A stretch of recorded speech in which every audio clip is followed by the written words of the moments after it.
We've all wished at one time or another that the myths and folklore stories we grew up hearing were in some way real, hoping there was more to life than what we see each day. Stories of fairy-like creatures hiding in deep forests untouched by humans, or cautionary tales of witches that lure children and eat them whole.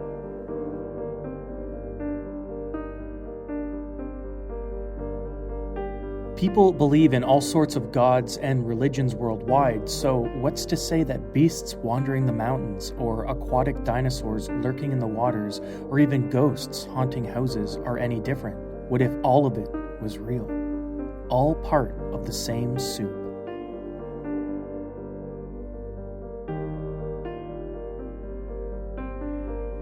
There are many theories that these mystical and sometimes magical creatures we love to hear stories about could be travelers from other planes of existence, popping in and out of our own reality. Or more strangely, what if we are the ones that create them? What if these monsters are dwelling deep in our own minds, ready to appear at any time? I'm Charlie Conlon, and this is the nightmare I had last night.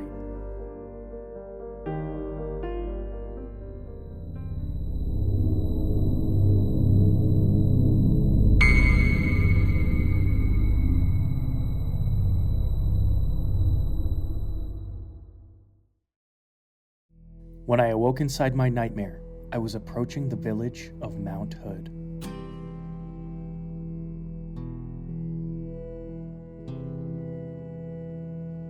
A colossal mountain towered over the valley like an ancient god as I drove down the main village strip. The white snow on the mountain's peak flowed down to the green trees surrounding the base, like colored gradient strokes of an oil painting. It truly is a magnificent sight. I've heard legends of this mountain and the monster that roams through the rocky cliffs and forest. It is my goal to seek out and capture proof that this monstrous beast exists. Mount Hood is a tourist town, filled with diners, pawn shops, and expensive art galleries. Each of the town's structures are built close to each other with deep red brick and old tile roofing. This small mountain settlement usually hosts events and festivals. The streets, however, are empty upon my arrival, like a desolate ghost town. The stores that stretched along each side of the main strip were shut down, some with signs in the window which said, "Closed for the season," and "Closed until further notice." Even though everything seemed empty, I could see people tucked away inside the gloom of their houses, peering at me from their windows. Cold wind whistled down from the mountain, shaking the shutters and rattling the storefront windows. My car cautiously drove down the cobblestone-laden street. The street came to a dead end, and a park ranger outpost was situated beside the trail that leads up to the mountain. A big black dog lay on the wooden porch of the outpost, watching me. His left front leg was missing. The dog watched me, but struggled to keep his eyes open. I was probably interrupting his midday nap. I parked my car and got out. The trail to the mountain was blocked with a large metal fence locked with heavy chains. A police state trooper stepped out from the ranger station and walked over to me. The three-legged dog perked up and followed the officer like a shadow, limping. A pink scar stretched across the stump of the black dog's missing leg and rounded along his side up to his back, indicating he was maybe caught in a bear trap or was attacked by something massive. Can I help you? Hi, I'm just looking to hike up the mountain. Sorry, no can do. Entry of the mountain's closed. No one's going up there. Why not? There's been some recent tragedies. Tragedies? What sort of tragedies? What's it to you? Nothing, just curious. The trooper pulled down on the brim of his hat, readjusting it. People been gone missing. First a photographer, then some conspiracy nut. Group of foreign hikers and a camp of Boy Scouts. Jesus. After several failed searches, we decided it'd be best to close this trail. Put quite a dark cloud over our town. Yeah, I can see. They seem to think there's something on the mountain taking people. Some beast. You don't say. I played dumb, like I didn't know what was taking these people, like I didn't know it was the legendary ancient monster that roams the West Coast. I'm not like those other people. I'm prepared and unafraid. The trooper continued. Small town superstition, if you ask me. These people went missing due to a lack of preparation. Mountain can be dangerous. Both the trooper and I looked up to the mountain. Clouds circled the peak like the rings of Saturn, and ghostly mist trickled down into the dense redwood forest.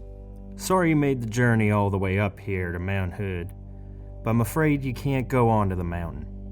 You can stay in the Walker's Inn. I think they're still open just down the street. I understand. I'm sorry for the recent events that have happened here. Thanks anyway. I didn't care for those people. They should have known what they are getting themselves into. They should have known the legends surrounding Mount Hood are real and deadly. I'll have to find another way onto the mountain. Like the trooper said, the Walker's Inn was a short drive up the street. It was a narrow 4-story structure connected to the neighboring building by a stone walkway. Only a dim light in the hotel's front stained glass windows suggested that it was open. My car slowly crept underneath the walkway through the narrow alley to the back parking lot. I parked my car against the massive forest surrounding the village. The trunk of my car creaked as I popped it open and retrieved my pack, ready for a night's stay at this antique hotel, when I noticed a small trail hidden by the overgrown branches behind my car. Pushing a large pine branch aside, I stepped onto the rough trail leading into the woods. The pathway was full of twists and turns, uneven and difficult to maneuver due to the large roots produced by the trees. I stepped across a small wooden bridge above a running creek, then up a steep hill where the path was blocked by a rusted metal yellow sign at the top. The sign had big, bold letters that read, "Do not enter," written across it. This must be an old, alternative path up to the lower ridges, a path unguarded. The mountain beckoned to me, drawing me in with mystery and wonder. I hurried back to my car and retrieved my supplies. If I hurry, maybe I can find a decent spot to set up camp before the sun goes down in a few hours. The forest was tranquil, cold and felt ancient. The October frost had turned the forest's leaves from a green to a bright yellow and a deep crimson red. The sun rounded Mount Hood's summit and began to set. Golden rays cut through the woods, illuminating the colorful forestry. I came upon a raging river that led down the mountain. The water violently crashed against the rocks, spewing whitecaps into the frigid air. On the other side was a huge black bear, focusing on the water, patiently waiting for a fish to catch. I watched the bear until he quickly threw his paw into the river's edge and snatched up a large salmon. The bear looked at me for a moment, then turned back to the woods and carried it off. I'd better set up camp before the sun fully sets. Further in the forest, I discovered a small clearing. Here, I set up my tent and started a fire. I sat on the ground tending to the flames while drinking a cup of whiskey.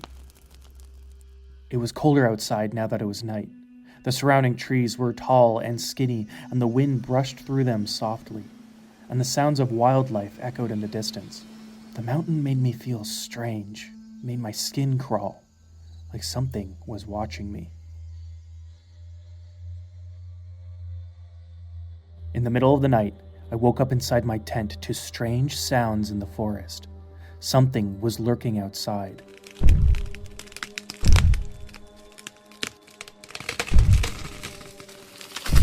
I quietly unzipped the corner of the door to peek out. It was too dark to identify anything past the campfire's embers, but I sensed something was just beyond the tree line. Could it be the huge bear I saw at the river? Or could this be the beast I came searching for? The mysterious animal lumbered around, and judging by the thuds in my chest each time the animal took a step, it was massive. This very well could be the ancient monster I came here to find. The thought of encountering the mysterious animal so soon into my expedition gave me a rush of excitement. But the sheer size of the thing quickly squashed my enthusiasm. I felt small and helpless behind the thin veil of my tent. With effort, I slowed my breathing and peeked out from the small zipper hole, careful not to make a sound that would alert the animal of my presence. The midnight forest was blacker than hot tar. For a moment, I thought the animal had gone, when suddenly, a massive weight brushed against my tent. The brute inhaled deeply, smelling for me.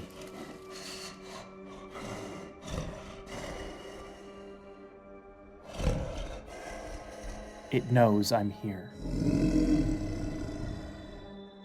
Then, with a dozen large strides, followed by a cacophony of broken branches, the thing was gone. I remained in the center of my tent, awake until dawn.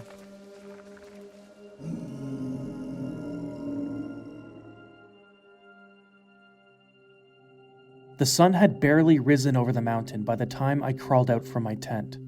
The campsite was in a disarray of dirt, rubble, and broken branches. My supplies were scattered all across the surrounding thickets, the contents mostly destroyed or missing. I was foolish to leave it out in the open, though it may have been the distraction I needed to keep the attention off me.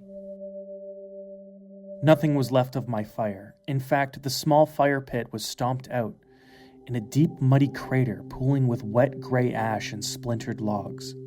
The pit had a strange shape. I kinked my head to the side to see it at a different angle and discovered it was a huge impression of a footprint sunken deep into the mud. In fact, the entire area was covered in these gigantic tracks. I placed my size 11 foot inside an imprint, and the dimensions dwarfed my foot in comparison. Like a detective, I followed the tracks around the scene until they led into the woods, and what I found was incredible. A massive path of destruction was carved through the woods as if something huge charged through the trees with calamitous strength. Tree branches, at least 12 feet high, were ripped clean from the trunks. It was clear to me I had a close encounter with the beast I came here to find, the wandering Sasquatch, Bigfoot. I packed up my tent and gathered my remaining supplies and followed the path. I marched forwards on the destructive trail, inspecting my camera as I did, carefully checking to have it ready for when I found my prize. Nervous fear trickled through me, but at the same time, I was excited to be so close to the infamous Bigfoot. I looked up to the broken trees around me. It had to be him. Truly amazing how much demolition an animal could do to a forest. Such power. The sun was high in the sky. It warmed my body now that I wasn't behind the mountain's cold shadow. The autumn colors captivated my visual senses, and the refreshing smell of the mountain air filled my lungs. It was a beautiful day. However, I felt the same eerie pit in my gut I had felt the day before, and at the same time, heard no birds. The made path came to its end. I stood on the edge of the thick woods, and through the trees, I saw something peculiar. Surrounded by 4 giant maple trees was an old tree stump, and on the flat surface was a strange rock. I climbed past the gigantic trees, vibrant green from vines and moss growing on the thick bark, into a small circular clearing. Immediately, I was struck with a pressure headache, and the taste of metal stung my senses. By the looks of it, the rock was a type of moonstone, deep, smoky black with red and silver etchings. Above the rock, and all around me, were seemingly random branches of all shapes and sizes, hanging from ropes and string, purposely put there by someone or something. With each step closer to the stone, the metallic euphoria became stronger, and was almost unbearable. The rock was smoking like it had been recently heated. My face burned and my head riled with pain. I stumbled out from the druidic circle and rubbed my eyes and breathed deep. The heavy atmosphere lifted from my brain, like clouds drifting off the mountain. What was that rock, and who put it there? I contemplated my next actions, staring into the deepness of the forest. The dense trees were still, cool, and crisp, but something lurked in the distance, huge and brooding in the darkness. It was staring at me. I remained still, staring right back at it. No sudden movements. It's him. Then, like a blink, it was gone. Did I really see that? I'd better find a place to set up camp before the sun sets. My tent was set far from the mysterious shrine, housing the black moonstone, or whatever it was. Did the Sasquatch place that stone? Is the primitive animal more intelligent than I anticipated? Or did someone else put it there? All I knew was something about that shrine scared me, but at the same time, fascinated me. My small fire crackled as I stared into the glowing embers. The beast is here. I saw him. He saw me. I'll be ready for him tonight, and I'll finally prove his existence. The hot coals of the fire heated my body as I rubbed my feet and massaged my legs. I was sore and exhausted from traversing the mountainside forest with no sleep. But despite my fatigue, determination to capture evidence of the monstrous abomination fueled my body with adrenaline. I was sure he would come back tonight. I know he's been watching me today, and all I have to do is wait. That night, when the full moon was highest in the sky, I felt the familiar thunderous boom in the ground, rhythmic to the beat of large footsteps, followed by fractured trees crashing in the wake of something massive. He's here. Everything around the camp became quiet. The crickets stopped chirping and the loons went silent, and even the wind died. More strange, the beast's tumultuous steps fell silent. Suddenly, a large shadow rose higher and higher, looming over the tent, mirroring the mountain behind it against the starry night. And with the force of a hurricane, the monster crushed the tent into the dirt. Luckily, I anticipated his actions and was hiding in the bush nearby. The giant brute let out a scream into the night that carried through the trees and shattered against the mountainside. He raised his fists up and hammered down onto the tent pile, crushing it even more, pounding it into the ground like an ape, furious that I outwitted him. I readied my camera as the fire's light perfectly outlined the massive shape of his horrifying body, but I had made a huge mistake. The flash of my camera was on, and before I could stop it, I took a photo, lighting up the immediate area, and worse, giving away my position. The devil stumbled back, rubbing its eyes, briefly stunned by the flash. This gave me a clearing to make a quick escape into the woods. Only the full moon's glow gave me some hint of where I was going, but it wasn't enough to effectively dodge trees as thick branches scraped against my face and body.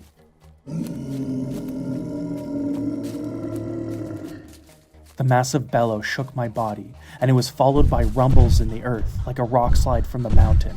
Boom, boom, boom. The closer it got, the more I could hear the trees crashing from the massive force charging towards me. I ran as fast as I could, but each step I stumbled over vines and branches. There was no use. I couldn't see. If only I had a light. Earthquake steps shook the ground, getting closer and closer. I tripped, accidentally taking a photo with my camera, again setting off the flash and lighting my surroundings. That's it, the flash. I ignited the flash's camera as quickly as I could take photos, repeatedly brightening the forest for just a moment with each picture I took. Enough for me to navigate the terrain, giving me a little more speed. But it wasn't enough. The giant steps grew closer. The trees crashed against the forest floor with an angry force. I flashed my camera behind me, and the Bigfoot was right on my heels. I caught only a glimpse of his hairy, matted figure, but I could hear his vicious, guttural panting. I don't know how long I can keep this up. My body is exhausted. My lungs feel as if they couldn't be filled fast enough with air. The monster was right on me now. I could feel his breath. I could smell his earthy scent. And to my doom, I lost my footing and stepped off the side of a steep hill. I plunged down the slope destructively, hitting each branch and tree growing from the side of the hill. My body flipped every which way in the darkness, rendering me completely disoriented. Finally, my body slammed against the muddy bottom. Half my body laid in thick muck, while my legs sat in trickling water. My brain was hazy and my body felt broken. In the dark, I checked to see if I was bleeding, but couldn't tell if it was blood or the mud dripping off me. The horrible Bigfoot was at the top of the hill. I could hear him sliding down the slope. I cautiously dragged myself from the water and against an earthy wall. The beast was at the base of the hill, splashing up and down the creek. He's looking for me, and he'll surely find me before long. In a last-ditch effort of survival, I nuzzled my busted body against the side of a dirt wall and began to slog thick mud all over my arms, legs, body, and finally my face. I layered the dirt on as thick as I could, attempting to hide my scent. The beast sniffed the air, trying to smell me out in the dark. His steps grew closer until he was right beside me, his enormous body almost stepping on top of me. I could feel the side of my body sinking deeper towards the weighted impression of his massive foot. He stood there, inhaling the air, then quiet. He pulled his foot from the dirt and continued down the river. My mud cocoon worked, and I was safe for now. The sun had started to peak above the horizon by the time I dragged myself out from the muck. I could see that I had fallen into a narrow gully. My body was intact save for a few cuts and bruises. The cold water from the stream numbed my hands as I washed away the dirt from my face. With difficulty, I began climbing back to the top of the steep forest hill, using roots and small trees to hoist myself up. Once I reached the top, I could see the catastrophic artery carved through the forest by my menacing pursuer in the dark. Not long after treading the new road, I saw something dark hidden under the splintered trees and branches. It was my camera, thankfully still intact. The chaotic chase was displayed like a storybook of manic, blurry photos that captured the dark woods, lit up by my camera's flash. I scrolled through the pictures on the camera until I found a peculiar photo. A blurry photo of a tremendous, matted, snarling beast reaching for me with an impossibly mighty human-like hand. It must have been just as I had slipped down into the mud. This photo was good, but it'll be chalked up as just another doctored, blurry photo of the missing link. I can do better. And with that, I continued back to my camp to salvage anything that's left. But it wasn't long after I had started walking when I saw something far off in the distance, abnormal and out of place. I cut through the forest towards the strange item, and as I got closer, I could see it was more of the ornamental sticks hanging above yet another tree stump. I stepped up close to the flat tree remnant. Unlike the other woodland altar, there was no moonstone, but the surface was scorched black. I backed away from the altar, but misstepped onto a thick branch. At my feet, the branch had triggered a bear trap hidden under soggy leaves and shattered the branch into slivers of wood. Shocked, I gazed across the forest floor and saw another snare, then another. In fact, hundreds of set bear traps were scattered all throughout the forest with the ritualistic tree at the center. By some miracle and a great deal of luck, I hadn't triggered any of them when I initially walked up to the stump. I could go back the way I came from, or I could go north for a shorter route. Both options seemed to have the same chances. Slowly and carefully, I walked north. I could see most of the cuff-style traps randomly placed across the forest floor, but many were hidden by branches and leaves left by time. I thought of the black dog with the missing leg, sitting on the porch back at the state trooper's outpost. One wrong step and that will be me. I narrowed my focus to look at each spot on the ground before I took each step. Slow and steady, I made good progress, when a painful pressure struck the center of my head and the familiar metallic taste coated my senses. Another stone? Perhaps the one that should be on the burned stump? Stepping around the dangerous, heavy black leg holds, I could feel the stinging sensation getting stronger. I searched for the black rock, using the horrible feeling like a dowsing stick looking for hidden water, when finally the sun reflected the surface of the smooth moonstone, revealing itself to me.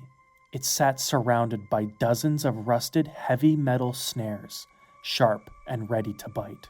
The dark rock burned my brain as I got closer, but I knew there was something linking this mysterious stone to the beast I was searching for, something otherworldly.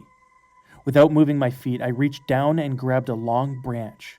With this, I leaned forwards and pressed firmly into the center of the trap sitting just in front of me. It snapped up quickly, but in doing so, activated the trap next to it, and within only a few seconds, all the traps throughout the woods began popping up and snapping the air like sharks out of water. I dove forwards through the springing metal and snatched the stone in my hand, and immediately, my reality changed. In a kaleidoscope explosion, I was thrown into a phantasmagoria of color and designs I had never seen, flashing before my eyes as I traveled at light speed. And all at once, in a flash of white light, my body was thrown to the snowy ground atop the mountain. I lay somewhat hurt, my head spun, and I felt like I was going to be sick. But when I regained my senses, I found I was in front of a vast cave entrance with a warm light emitting from within. Hesitant at first, I stepped just inside the mouth of the cave, but the frigid wind of Mount Hood pushed me further down the damp passageway, out of the cold and into the warm chamber. The ground became jagged and full of debris. I followed the corridor as it led around to a large dwelling with a fire in the center. The flames lit the room and the hallway I stood in. Scattered all across the rock floors and around my feet were thousands of different bones, some chewed and eaten. At the back of the cave, piled haphazardly along the walls, were hundreds of various items like knives, blankets, and camera equipment, as well as all the things that went missing from my own camp. I've made a horrible mistake. This is Bigfoot's den. A flash of white light shocked through the tunnel from the cave's entrance. Like me, something had been transported here. Panicked, I looked around to find a place to hide. I ran across the room and climbed onto a pile of rocks and laid underneath a deflated, slime-stained mattress, hiding from the beast on his return. But to my surprise, it wasn't Bigfoot. It was the state trooper. He entered and looked around, with his hands resting on his police belt and looking stern. The stones. He and the beast must be using the stones to navigate around the mountain quickly. Then, just as before, another white flash from the head of the cave, followed by loud, thunderous booms. The state trooper stepped back to the wall just next to my disgusting hiding spot. The quaking steps got louder, causing water and dust to drip from the ceiling. Finally, in full view, lit by the roaring fire in the center of the cave, the glorious Bigfoot marched in. Standing at least 13 feet tall, completely covered in matted, dirty hair, reeking of soil and dried blood. Your Greatness, I'm sorry, but we couldn't find the outsider. The Bigfoot took one large step over to the trooper as he backed against the stone wall, dropping his gaze to the floor in fear. Please, we tried. We tried to keep the mountain clear during your hibernation. With lightning speed, the beast snatched the trooper by his legs and hoisted him up to the top of the cave. I could hear his bones crushing under the pressure of the Homo sapiens' grip. We did what you asked. We fed you for generations. Please. Then, like swinging a hammer, the Bigfoot smashed the ragdoll body of the trooper into the rock floor, splatting him into a puddle of human remains. I remained still under the deflated mattress when I began to feel something moving on my hands, then the back of my neck, then all over. Thousands of ants crawled all around me, and that's when I became aware that these weren't rocks. Deer skulls, bear skulls, and human skulls. Women, men, even children thrown into a pile with me on top. Most of the skulls still had flesh and hair decaying off the bone, with parts of the spine still attached. Inadvertently, I gagged loudly. I cupped my hands across my mouth, but it was too late. Bigfoot, with purpose, stomped over to me, and with one hand reached down and grabbed my arm, crushing all the bones inside as he lifted me up to face him. I dangled in pain as the bones floated around inside my skin sack limb and pierced into my muscles. Bigfoot stared into my eyes, studying me. I calmed for a moment, unaware of what his intentions were. I was such a fool.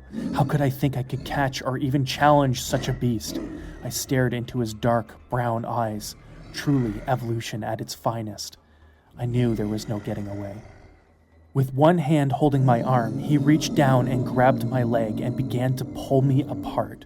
The skin on my body was tight, and my bones began to crumble and separate. My spine snapped and my gut split open as he pulled me apart in two, holding my upper torso in one hand and my legs in the other. Bigfoot threw my body aside, and for a few seconds, I watched him as he ate my legs by his fire. Then I woke up.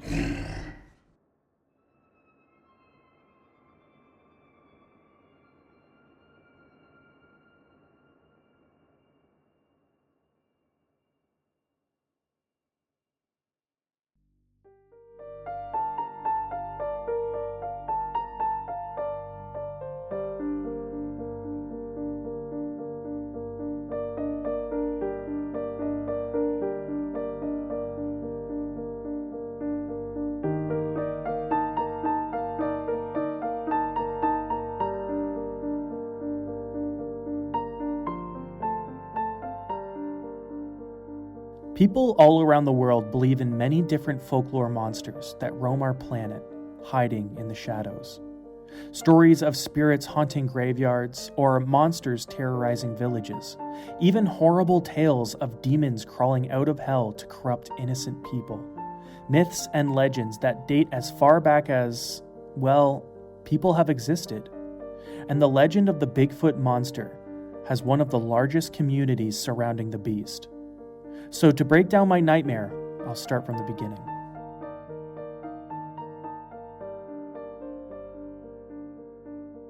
At the beginning of the nightmare, I drove into a desolate mountain village, void of life, as the people hid in their homes, fearful of the beast that lurks on the mountain.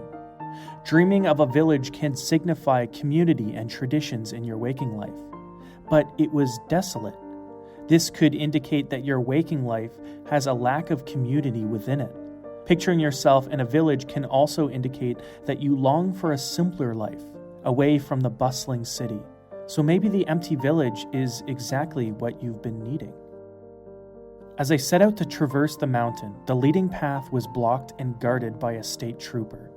Seeing an officer in a dream could mean the importance of following rules. However, in this case, I broke those rules by entering the mountain's forest another way. Breaking the law could denote that you have a hard time following the rules in your waking life. This, coupled with the empty village, could mean that you were doing away with society and its directives. Next was the mountain, with its peak piercing the clouds and casting a shadow across the dense woods surrounding the base. Seeing mountains in a dream can signify a major obstacle in your waking life or challenges you are currently facing. If you are traveling around a mountain, as I did, it could mean you are tackling these major issues in a roundabout way, and you are taking an indirect approach. Yoon said that mountaintops offer overview of your progress, and looking at the peak from the base allows you to see the challenge ahead of you, which then helps you with the process of self-discovery in your waking life.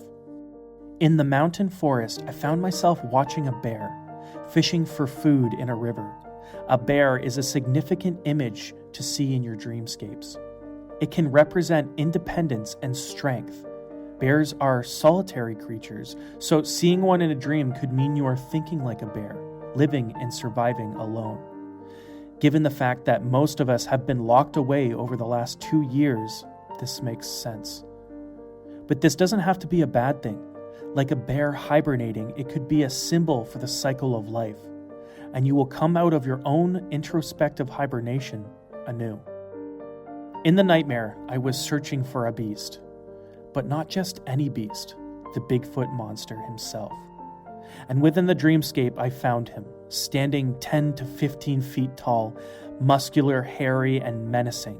His brute force laid waste to the forest around him as he pummeled after me. Bigfoot, also known as the Sasquatch, is a giant ape-like creature that roams the western United States. In Washington state alone, there are over 2,000 alleged Bigfoot sightings. California has over 1,600 sightings, and evidence of the Sasquatch has been discovered even in New York State. This shows that the Bigfoot travels far and wide, leaving large footprints, nests, and damaging trees. Many people have even captured photos and recorded videos of the monster. Most of it, however, is highly questionable and debated. Bigfoot isn't the only cryptid in the family of big hairy beasts. The skunk ape is said to roam the United States, more in the southeastern regions around Florida. The skunk ape, also known as swamp ape, is similar in many ways to the Sasquatch. Standing only 7 feet tall, this ape-like creature has different coloring to his cousin, the Bigfoot. People who have purported seeing this mythological beast have described smelling a foul odor in the air, well before seeing the swamp ape. Throughout the world, you can find many cryptids like these ape-like missing links that have evidence dating back 1,000 years, depicted in cave drawings. The Tibetan Yeti, also known as the Abominable Snowman, dwells in the mountains of Nepal and other parts of Asia. The Yeti is said to have white or gray fur and have sharp teeth. The Yowie is a 12-foot ape-like monster that wanders the Australian outback. With wider feet than Bigfoot, and toes irregular in shape and size. Through oral history, this creature was believed by Australian First Nations to be unearthly beings, evil and dangerous. Other names given to the Yowie are Yahoo and Wawi. To see Bigfoot in your dream symbolizes the unknown of the subconscious. Alternatively, it suggests that you are misrepresenting yourself in some way or that you are misleading others. It could also suggest there is a massive problem in your life you are being pursued by, and you are avoiding it, finally coming to a climax of being attacked by the problem as I was attacked in my nightmare. Many dreams feature beasts or animals that are of no particular characteristic or type. Such creatures are usually an expression of memories or instincts and drives, which have been repressed or avoided in your waking life for one reason or another. Additionally, a giant in your dream could mean there is an uphill struggle in your life. Finally, being chased by a huge monster-like man could mean there is a masculine authority in your waking life causing you stress. Next, in the dream, I had fallen into a gully and was covered by mud. A gully in a dream symbolizes obstacles or difficulties in your waking life. To see mud in your dreams suggests that you are involved in a messy or sticky situation. It also suggests that some spiritual cleansing is needed. This all connects to hiding from the massive problem manifested as Bigfoot, slowly searching for me. In the end, I was met with the cryptid monster inside the cave. To see or dream that you are in a cave symbolizes the womb and thus signifies refuge, protection, and concealment. A cave can also be a dream pun, meaning your problems are about to cave in, and they did, as the Sasquatch ripped my body limb from limb. The themes throughout this nightmare suggest I am avoiding a large issue, and like Bigfoot, seeking refuge away from the others, hiding myself away in the forest and caves of my mind. But eventually, the colossal creatures that roam the wild dreamscapes of your mind will eventually find you. So maybe it's a good idea to confront them in your waking life where they can't hurt you. Thank you so much for listening to this terrifying tale. This episode was written by me, Charlie Conlon, voice acting by Anthony Geramonte and Daniel Jaworski. I had a lot of fun writing this episode, and I hope you enjoyed it.